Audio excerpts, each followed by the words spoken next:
I'm Marc Timmerman. I'm the managing partner of a company called Axiom Consulting Partners. We exist since 3 years in Europe. I've also got colleagues in the States.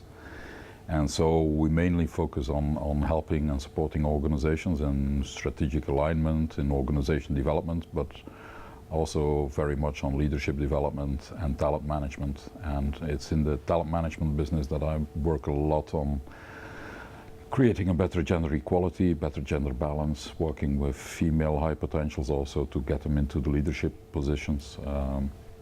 That's a short version of what we do.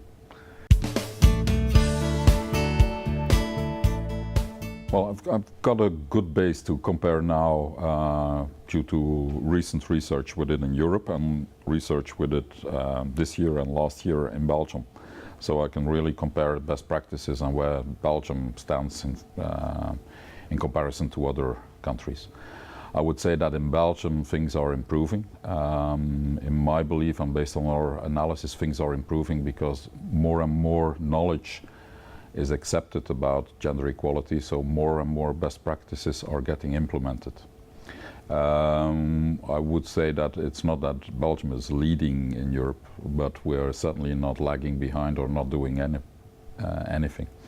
I would certainly make a distinction that we can see that certainly at large organizations, international organizations, multinational organizations and the public sector are doing more and more every year to improve the gender balance and gender equality.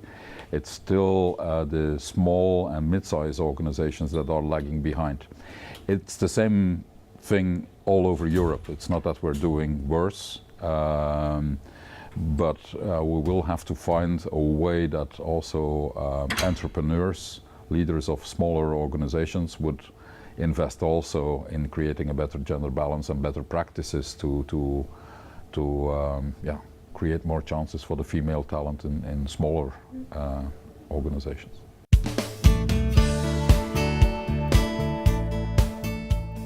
Well, what we can see is that the most popular actions are regarding creating a better work-life harmony.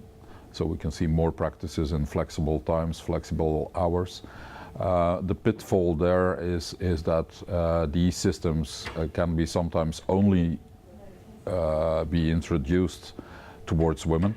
The best practices, however, indicate that flexible systems for everyone, for men and women, for the young generations and for the the workforce older than 55 is equally highly valued as for instance, women who want to take more time for childcare and so on. So that's the most popular kind of actions. Then in a second degree, organizations invest also more and more in trying to have development programs, getting women into the leadership positions. Some of them also in Belgium now have implemented target numbers so that they oblige themselves and all their management levels to work on this. In a third instance, then organizations focus on trying to change the gender roles, and so the kind of shifting the old patterns, but not enough. We see still a shortage of working on the cultural perception and biases that live in organizations. And the least frequent and present is working on equal pay and equal reward conditions.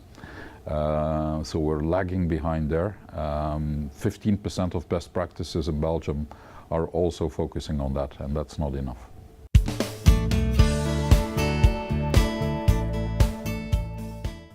My advice is certainly try to work top down.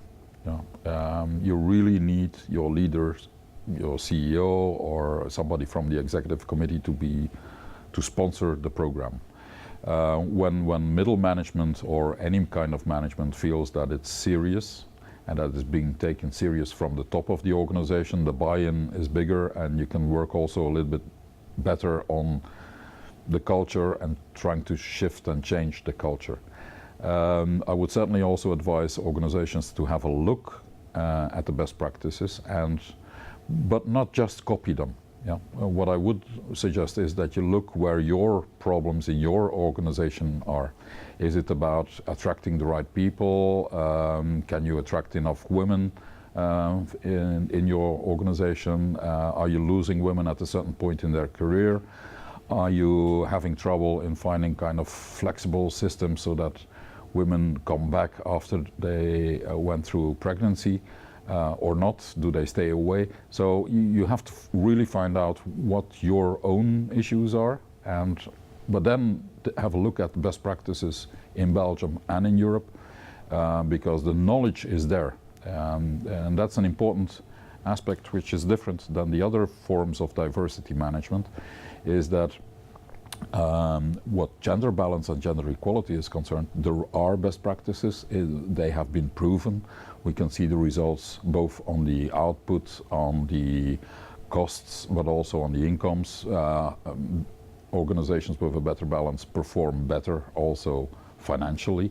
So don't try to reinvent the wheel, but know exactly what you want and what you need for your own issues inside the organization. That would be my key advice.